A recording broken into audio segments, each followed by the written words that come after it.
Mufti Sahib, next question says that can you please explain on the virtues of ayat Ruqyah or Ruqyah al-Shar'iyyah?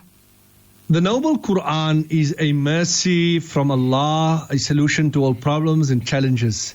And the Quran purifies our hearts, and it is a means of curing our illnesses and sicknesses. Almighty Allah mentions in the noble Quran, وَنُنَزِّلُ مِنَ الْقُرْآنِ مَا هُوَ شِفَاءُ وَرَحْمَةٌ لِلْمُؤْمِنِينَ. And we've revealed the Quran as a cure and a mercy for the believers.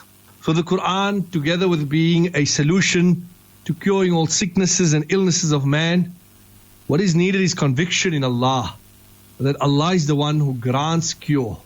And that is very, very important.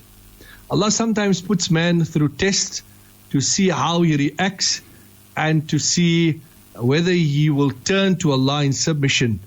When a servant of Allah turns to Him in submission, while using the Quran as a means of gaining cure, Allah becomes pleased and as a result grants him cure. Now when we look at the annals of history, it had been the practice of Nabi Sallallahu Alaihi Wasallam, the Sahaba, the Tabi'een, the pious to use the Quran as a means of cure for sicknesses, ailments or disease. They applied the method of what we term as Ruqyah, curing the afflicted using the recitation of verses of the noble Quran. So it has become common practice of amils to use Ruqyah in curing the afflicted. Ruqyah refers to recitation of verses or words followed by blowing on a person. And Ruqyah is permissible on the condition that no such words are recited which constitute kufr or witchcraft. It is in a language that is generally understood by the people. It's preferable to recite it in Arabic, specifically verses of the noble Quran, du'as from the ahadith and the attributes of Allah.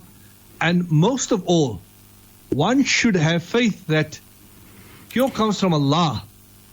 And one should not have the faith that the Ruqyah itself caused the effect. But it is Allah who places the effect in curing the person. And that is important, that we have our conviction that cure comes from Allah subhanahu wa ta'ala, and that we do not become dependent on the Ruqyah in itself as a means.